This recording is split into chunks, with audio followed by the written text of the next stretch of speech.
Alors jusqu'ici on a vu comment on pouvait utiliser un effet directement sur les pistes qui nous intéressaient, et dans cette vidéo on va voir une deuxième méthode qui concerne les pistes de retour qui sont situées juste ici au-dessus de la piste master.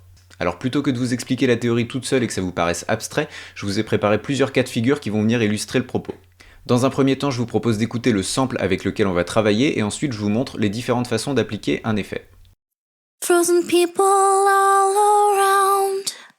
Frozen people bring you to the ground. Frozen people all around. They'll bring you down into the ground. Donc premier cas de figure, on est venu prendre une reverb dans le menu Audio Effects du navigateur et on l'a intégré directement à notre piste. Donc comme vous pouvez le voir, le dry wet est à 100%, ce qui fait que l'effet va être à son maximum, et je vous propose d'écouter le rendu et de le comparer avec notre sample original.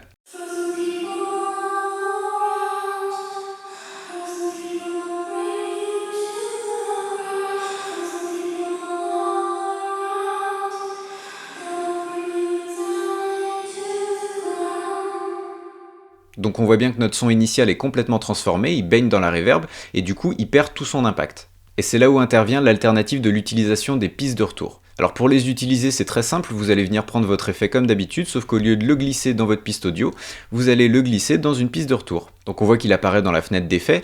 Petite parenthèse, assurez-vous que le wet soit toujours sur 100% quand vous utilisez un effet dans la piste de retour. Alors une fois qu'on a placé l'effet dans la piste A ou dans la piste B, comment est-ce qu'on l'utilise? Avec ces petits cadrans, ces petits marqueurs de volume qui sont ici, celui qui est à gauche équivaut à la piste A et celui qui est à droite équivaut à la piste B. Pour créer une nouvelle piste de retour, juste ici dans ce cadre gris, vous faites un clic droit et vous avez l'option Insérer piste de retour.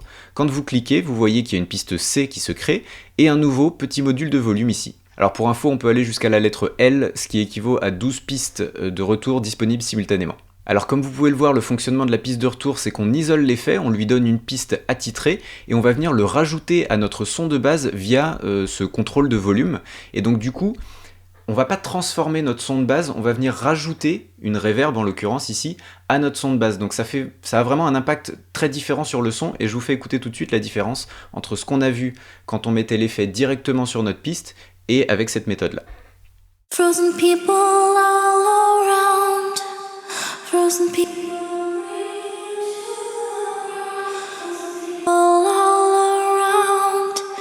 They'll bring you.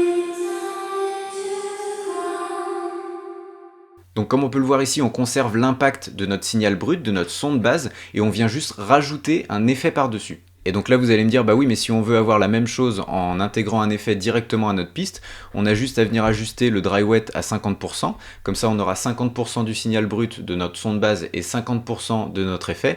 Et bah pas exactement, et on écoute la différence tout de suite. Frozen people all around. Frozen people bring you to the ground. Frozen people all around. They'll bring you down into the ground. Alors comme vous avez pu l'entendre à nouveau, quand on utilise une piste de retour, on conserve l'impact initial de notre son de base, mais au lieu de le transformer, on vient simplement ajouter les propriétés de l'effet qu'on a choisi d'appliquer. Alors maintenant que vous connaissez les deux méthodes, ça va vous permettre de vous poser la bonne question, à savoir quand vous voulez traiter un son, est-ce que vous voulez le transformer ou est-ce que vous voulez lui rajouter quelque chose? Quand vous serez prêt, je vous laisse passer à la prochaine vidéo et on va commencer à s'intéresser aux fonctions d'enregistrement dans Ableton.